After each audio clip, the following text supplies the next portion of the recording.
So the big question now is, where is Esau today? Where is Esau today? That is a big question, because when we find out where Esau is today, you have your apocryphal, Queenie? Let me get it. Yeah. When we find out where Esau is today, we will get an understanding as to how it affects us. And the Bible will come more to life, and we'll see more relevant to our lives than we actually make it to be. Right? We see that the Bible is actually a guide, guiding us along the way as to where we are, where we were, where we are, and where we should be, and where we are going. All right? 2nd Ezra 6, verse 7.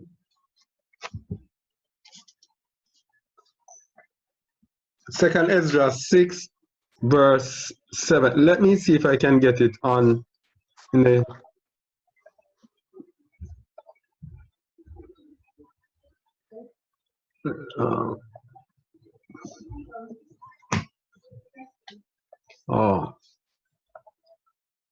not available. All right, we're gonna have to use the apocrypha. You ready, Queenie? Yes. 2nd Ezra 6, verse 7. Then answered I and said, what shall be the parting asunder of the times?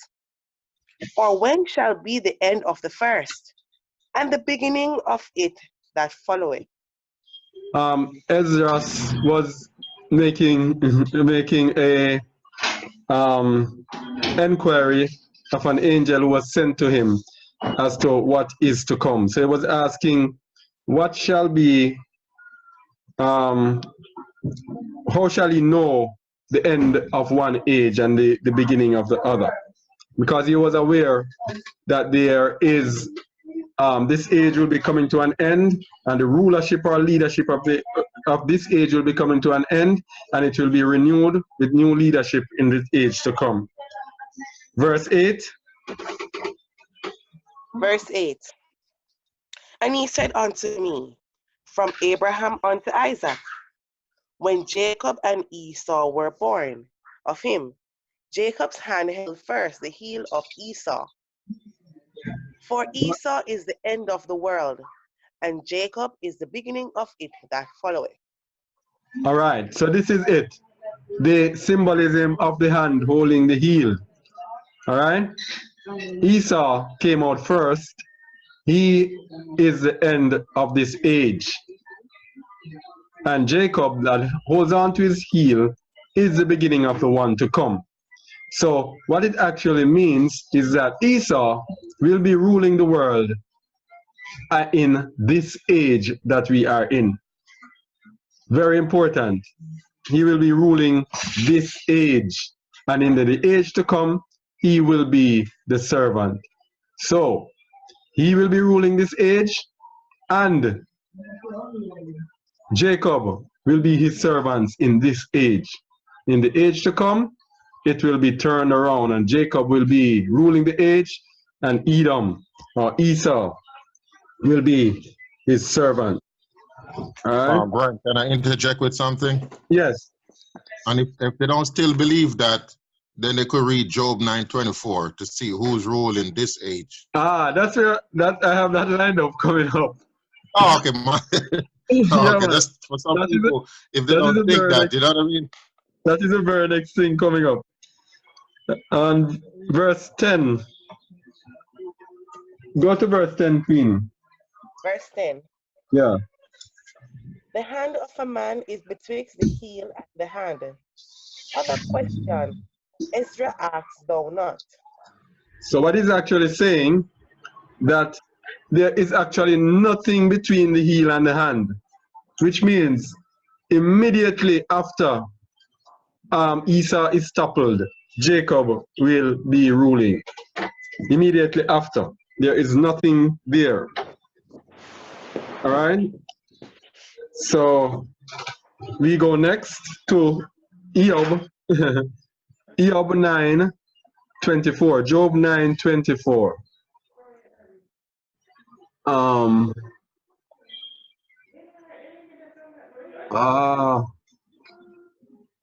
Job 9:24.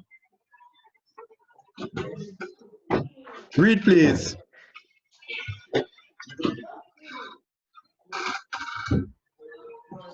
Read, Job please. 9:24. The earth is given into the hand of the wicked. He covered the face. Okay, hold on. The earth is given into the hand of the wicked. That means if Esau is the beginning of this age, Somebody invited me to a Zoom. and the earth is given into the hand of the wicked, that means Esau is the wicked of the earth, right? 9 o'clock. I thought it said 10. Maybe they're in Jamaica. So. Oh yeah, the time changed, so they're an hour who's that? ahead, or is it behind them? I can't remember. During the summer, we're the same time, and then in the fall, it changes. Oh, let me see who is on. Oh, Janet, let me mute her. All right. Okay, where was I now? Yes, the earth is given into the hand of the wicked. And if Esau is the beginning of this age, that means Esau is the wicked, right? And it also means that whomever's hands the world is in, that is Esau. Whomever hand the world is in, that is Esau. So to find Esau, we just need to look at the wicked, and we just need to look at whose hand this world is in this age. And we know whose hand this world is in. They are the wicked that are ruling the earth, dictating whatever happens on this earth, controlling the entire wealth of this earth, the rich and powerful of this earth. We only need to look there and we will see what Jacob is, who Esau is today. Anybody get any hints as yet before we continue? Okay, everybody's on mute. Whoever is ruling. Who rule the earth? There's one nation, one race, one nation of people that rules this earth and dictates everything that goes on the earth and punishes everybody in this world who does not follow their dictates. Right? One family of people that are in control of this earth. Jeremiah 49 verse 10. Because we want to know now, we are going to trace Esau.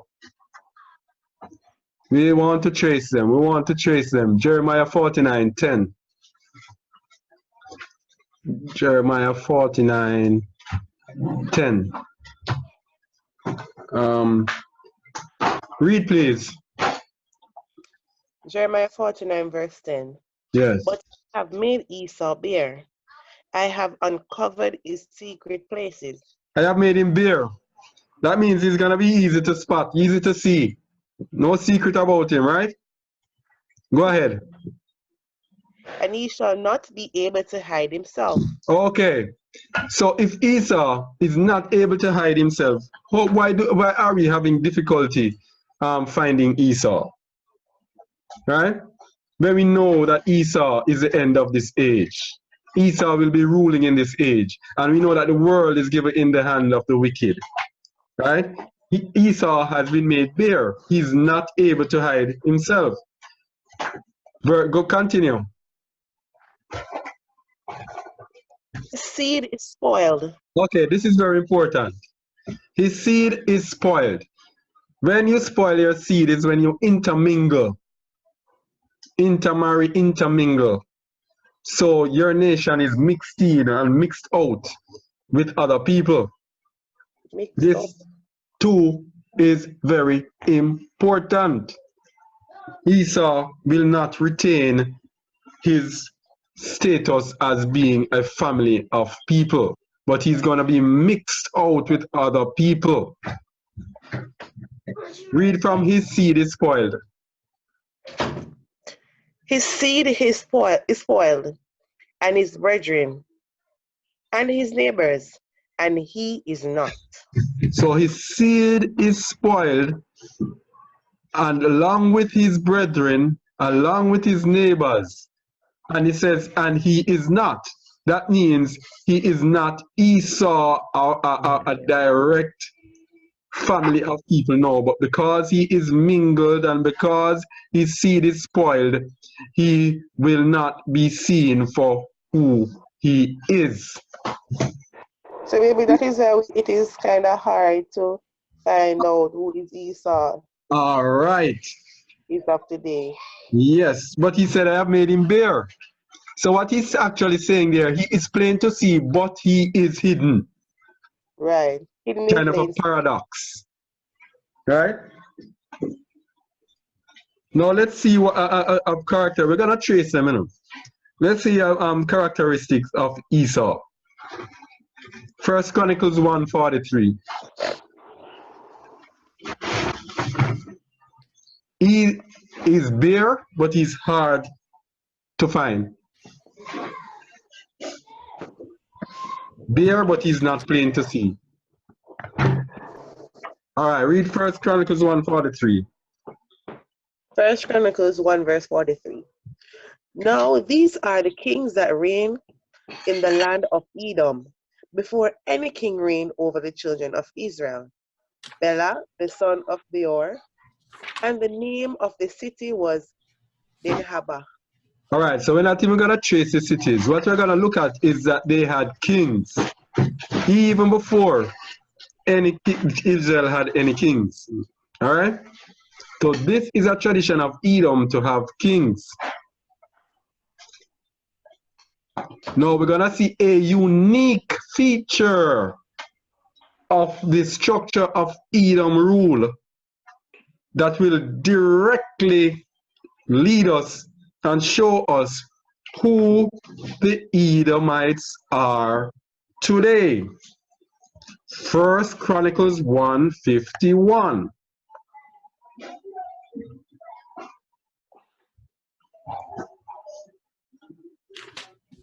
Read, please. Hadad died also. Hadad was the And- king, right? Mhm. Continue. And the dukes of Edom were Hold on. The dukes of Edom. There's only one people in the Bible who are described as being dukes. What do you mean? And these are the Edomites. Mhm. Read again. Hadad died also. And the dukes of Edom were Duke Timnah, Duke Aliah, Duke Jethet, Duke Aholibama, Babma, All right, let me read Duke it. Elah, Let me read it. Duke Elah, Duke Pinon, Duke Kenaz, Duke Teman, Duke Mibzar, Duke Magdiel, Duke Iram. These are the dukes of Edom. So what we see, another clue that we see in this is that the dukes were named after places. Timnah is the name of a place. I know, offhand. I haven't researched them, just offhand by reading. Kenaz is a place. Teman was a place. I think Magdiel also was a place. Not sure. Not 100% sure. But these dukes were named after places, and these are the dukes of Edom. No other nation has dukes. And the dukes, another thing about the dukes were given by lineage. Right? And I want our minds to start activating, to start thinking of a people in this world where all of this comes from. Let's go to Habereshit, Genesis 36:15. Let's think of a people in this world where all of this points to. Genesis 36:15. Read, please. Genesis 36, verse 15. These were dukes of the sons of Esau, the son of Eliphaz, the firstborn son of Esau, Duke Timah, Duke Omar, Duke Zepho, Duke Kenaz. Is Duke the same Duke, as chieftain? Duke Korah, Duke Gatam, and Duke Amalek, Amalekites. These are the dukes that came off Eliphaz in the land of Edom. These were the sons of Ada. So the dukes were the sons of, the firstborn son of, right? These were the sons of Ada. Dukes of Edom were by lineage. Lineage. So where do we have dukes today? England. Not only England. Where am I? I lose this thing here. Where am I?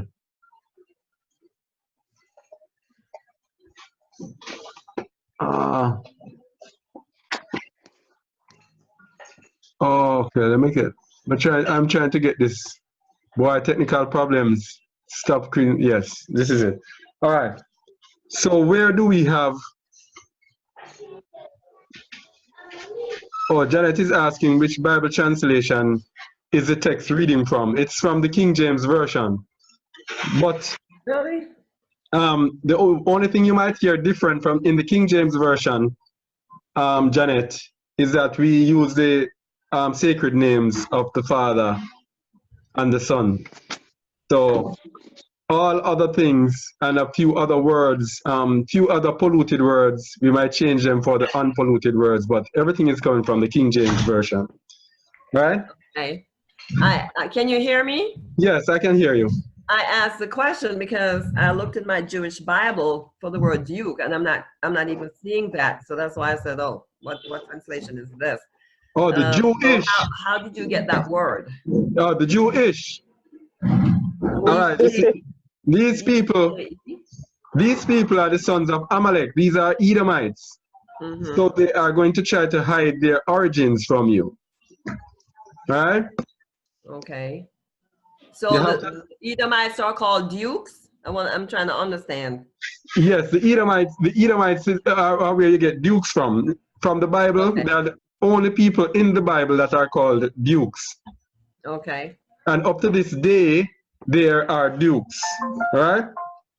What would they be referred to in today's modern days? The same all right, word? that is where we're coming to, but they are still called dukes today. The most famous duke we have is the Duke of Edinburgh, which is Queen Elizabeth's husband.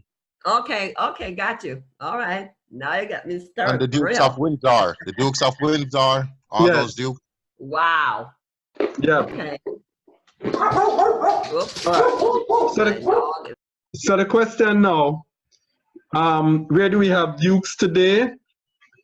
And this is coming from their publication called Wikipedia.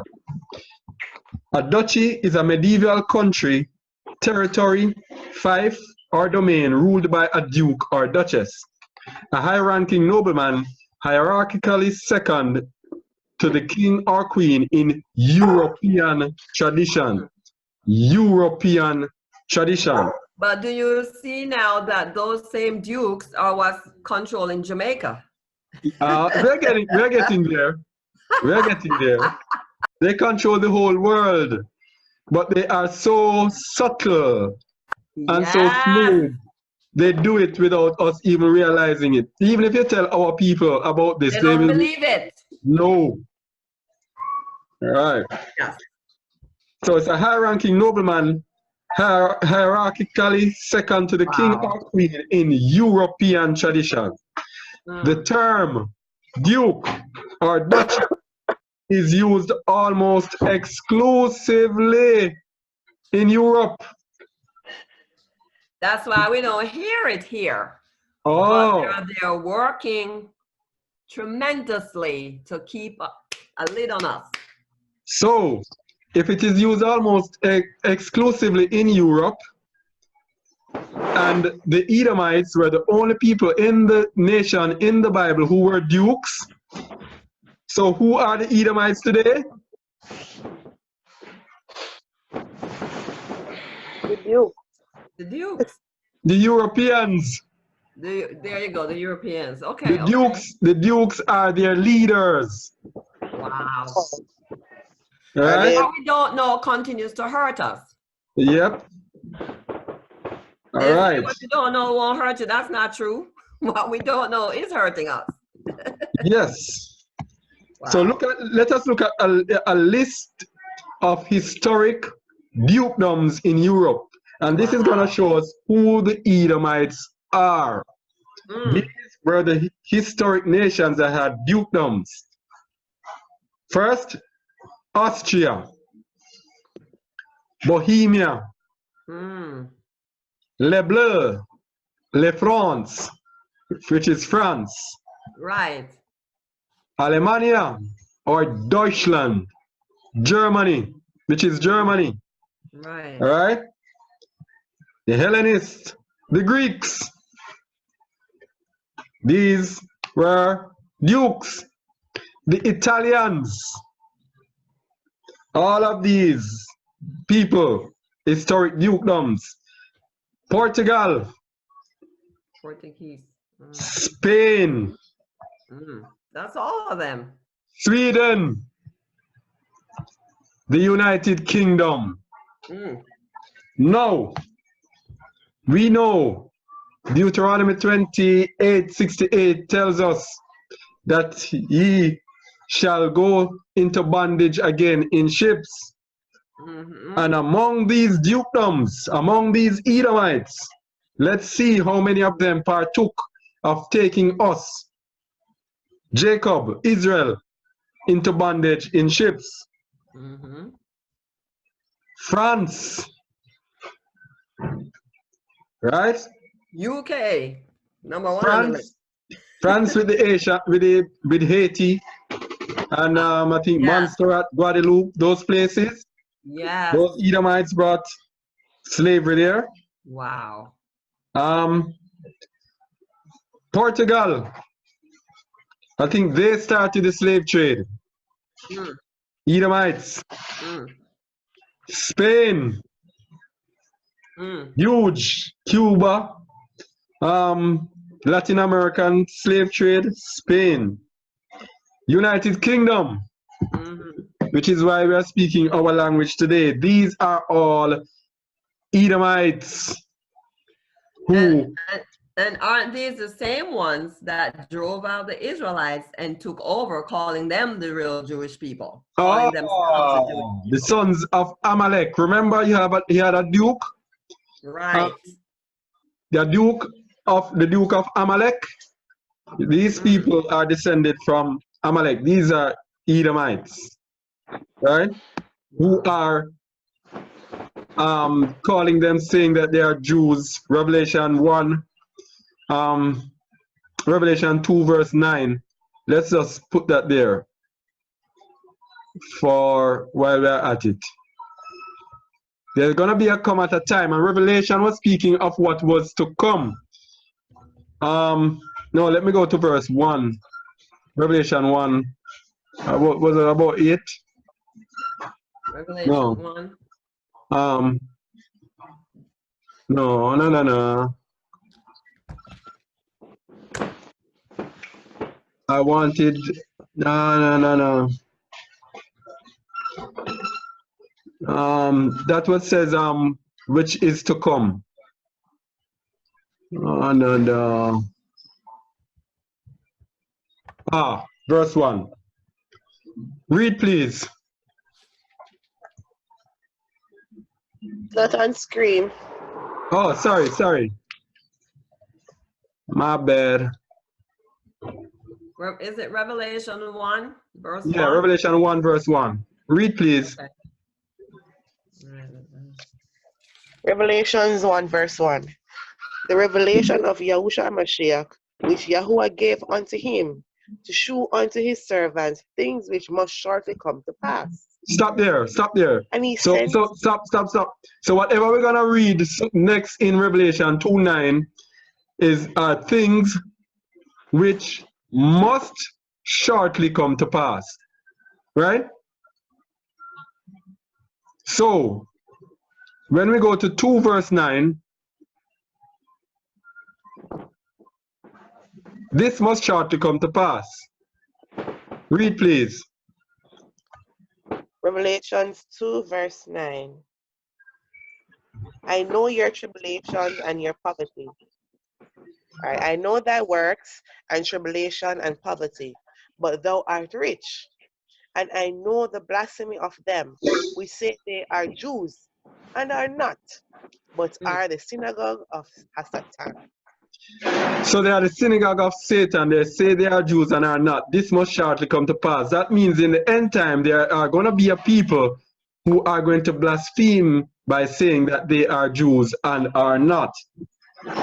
These are the Edomites, but they are the synagogue, right, of Satan. Synagogue thieves.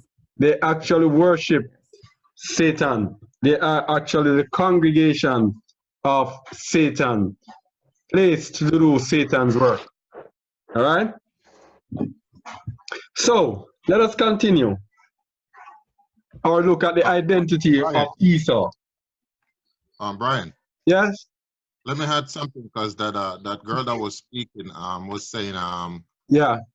Go to just Joel 3, because you were saying the dukes and dukes, but what we gotta keep in mind, it's all the European nation, all of them. They the one that was going around conquering and subduing everybody. I know everybody's under their shadow, meaning they are the light of this world right now. Everybody wanna. That's why everybody wanna come to the Americas. As I say, it's better life. You understand? So let's read Joel 3 and let's go to the point. You guys can read anyone from 1 through 6, but let's go to 6, verse 6. Go ahead. Waiting for it to come up. I don't know if time I don't know if time permitted. You could read from 2 to 6 if you want, but you could go to 6 to the point if you want to just read and see. Go to verse 2. Start with verse 2. Joel 3 verse 2. I will also gather all nations and will bring them down into the valley of Jehoshaphat, and will plead with them there for my people and for my heritage Israel, whom they have scattered among the nations and parted my land. So you read when they said that the one that said Jews are not, who's in the land calling themselves Jews and parting up the land? They are. Continue. And they have cast lots for my people, and have given a boy for an harlot, and sold a girl for wine, that they might drink. We run the auction block, a nigga sold to this plantation owner. Go ahead. Excuse me. Remember this. Excuse me. Remember this. And of course, that's for my people, and I've given a boy for an harlot, because this is the point I'm coming to next. That similar point I'm coming to next. Go ahead. Okay. Yea, and what have ye to do with me, O Tyre and Sidon, and all the coast of Philistine? Will ye render me a recompense? And if ye recompense me, swiftly and speedily will I return your recompense upon your own head. Yes. Because ye have taken my silver and my gold, and have carried into your temples my goodly pleasant things. The children also of Judah and the children of Jerusalem have ye sold unto the Grecians. Unto the who? So how were we sold on? Who's are the Grecians? Who the Grecians are? Greeks. Edomites. White people. Greek Right. Edomites. Yes. So how were we sold on to the Grecian? We came over here on what? Ships. Deuteronomy Yes. 28:68. Ships. That's Yep. how they came to the borders of Africa and took us over here on ships. Continue. Yes. The children also of Judah and the children of Jerusalem have he sold unto the Grecians, that he might remove them far from their border. That's it. That you can stop right there. That's it. So that's why we removed far from Africa. The Grecian, we came over here by the way of ships. They're the one that had all the ships. And I hold Yep. my peace. Thank you. And verse 5, because you have taken my silver and my gold and have carried into your temples my goodly pleasant things. This is what they always do whenever they take Israel. Take all the precious things, right? And have them for themselves. And it's the same thing that they do with our scripture. They take our scriptures and translate it, create their religion, Christian religion, and call our scripture the Christian Bible. Nothing has changed. And they have cost lots for my people and have given a boy for an harlot and sold a girl for wine that they may drink. Right? Hebrews 12 verse 16.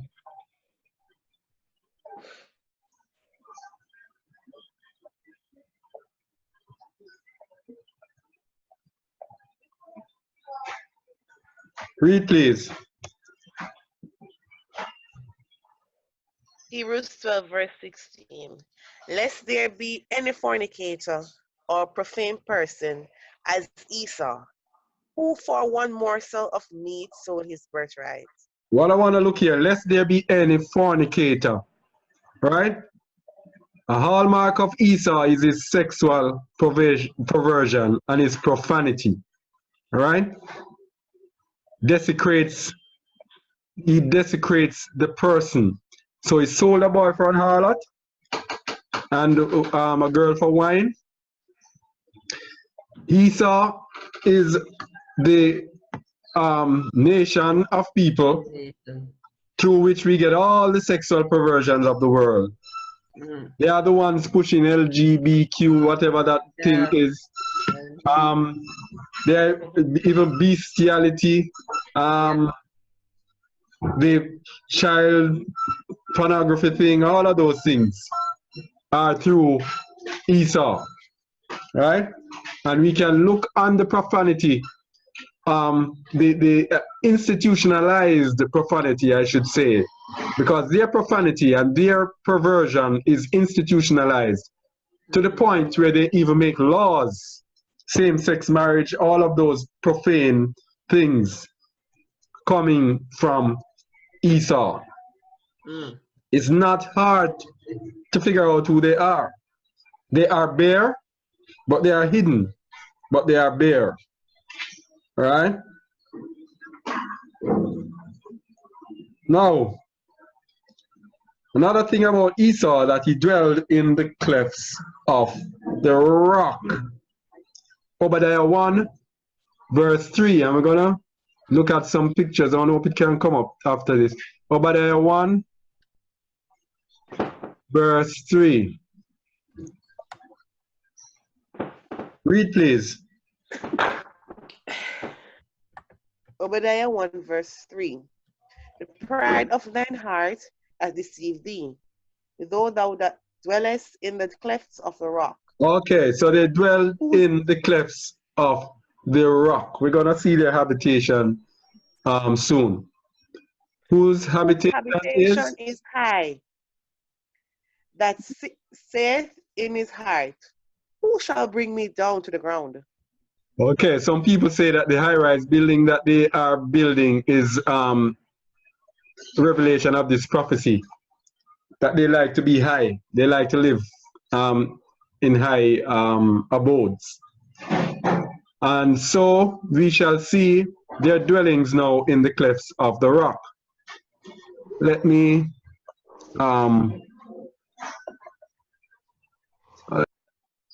you can see it? Yes, I can see on my screen. All right. So this is Edom. This is where they lived, in the clefts of the rock. But we are gonna see some stunning thing about their architecture. And their architecture is going to reveal who they are today. So let us look at architecture that from the days of Edom that are still in Petra today as tourist attraction, and it's gonna show us who these people are definitively, that these are the Europeans. Let's look at it. If you look at this architecture, right, you will see that it is the same architecture that we have today.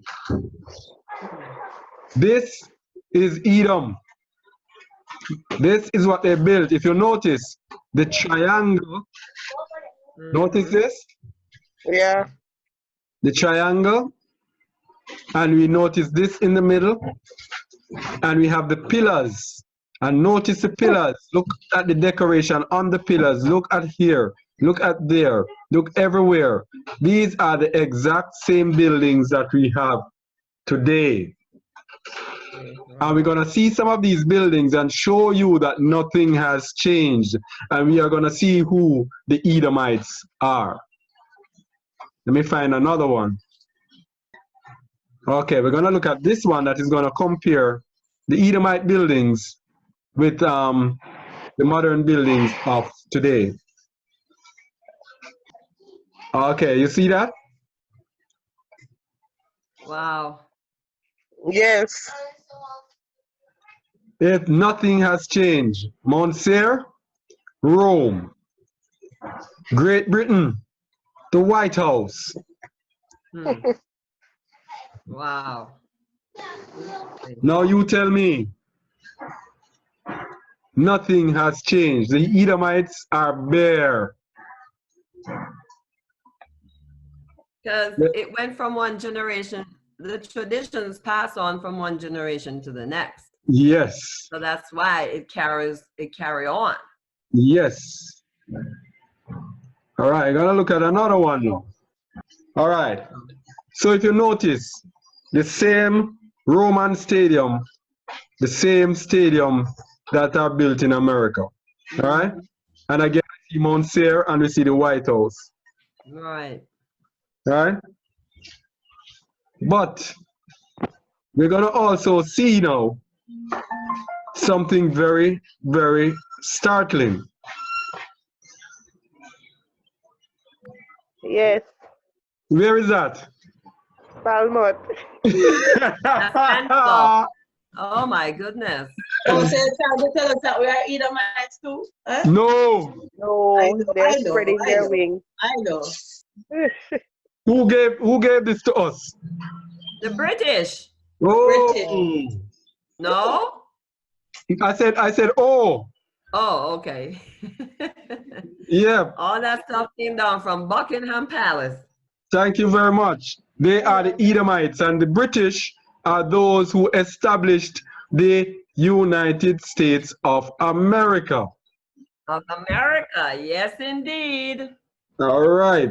People better do some research. It's all there. You don't have the internet now to get this information. Before Yeah, we don't have man. access to this information. If Okay. only people know. If only So they knew. this is really now showing why it says lack of knowledge causes my people to suffer. That's Yep. right. All right. I'm gonna tell you something. Can you see this blue building? Uh-huh. Yes. This is a new building that was constructed in Falmouth this year. It opened this year. All right. This continues the same Edomite architecture. Why? The Edomites have made it clear that they want Falmouth's Georgian architecture to be preserved, to the point that Prince Charles even made a visit on behalf of the World Georgian Society or Royal Georgian Society in Falmouth, right? Because they want their Edomite architecture to be preserved. Very important to them. And I want to show you something. Deception is real. Pardon? I said the deception is real, and Yes. it goes right over people's head. They don't get it. All the celebration and the hoopla about this stuff, and they have no idea what's behind all of it. Okay. I'm Brian. Yes. The White House in our United States put that up too. Oh, yes. He did. I did. Yes, I did. I'm going to share something funny too. Seeing the yellow house? Wow, yes. All right, wow. this house. A Stonebrook Vista print. This is Stonebrook Vista, a house I lived in. A house I lived in up to a few weeks ago. All right. They have continued their architecture. This estate has almost 900 houses, and all of them are like this. And do you know what they have stipulated? Don't change the front. Do not change the front. If you change the front, you have breached your agreement. You can build anywhere around, any way you want, but do not change the front. Wow. So, question for you, Brian. Yes. If you're now going to build a house, how do you build it? What? Pardon? Yeah. Do they control how you the design of your house then, or what? No, they control this design. On the agreement, on the sale agreement, it is stipulated that this cannot be changed. The design of this cannot be changed. But as a Jamaican, if you go and build your own house, you don't have to follow this. It's just if you go under those people. Yeah, but if you are in Falmouth and building in the town of Falmouth, then you have to build according to the Georgian code. What? Why? Yep. Look how you have a lot of houses that people have, and the people cannot build because they say it is too expensive to build, because they have to build it like a Georgian building. OMG. Let me come off a video here. I'm looking like a ragamuffin, but I need to show my face. I am shocked. Yeah. I know this is gonna sound crazy, but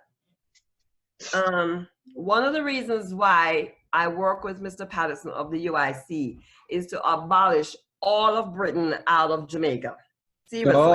To get all of Britain and the colonial masters from the United States, Europe, wherever they're from. Impossible. From one Congress. Impossible. I don't know how he's going to do it, but that's what he says. Impossible. It's the most he's going to do it. OMG. I don't think you realize the depth of this stuff. Maybe I came on here. Maybe that's why you're here. He recognizes the depth of this stuff. It's deeper than he thinks. Yep. Oh my. Yes. So Edom is ruling the world at this time, and that is why they hate us. Hate us to the bone.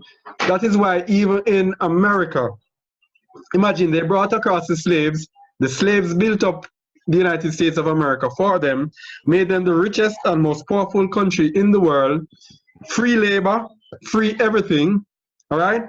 And in the end, they still hate the people. They still hate the children of Israel. They still hate the Negroes that are in their country.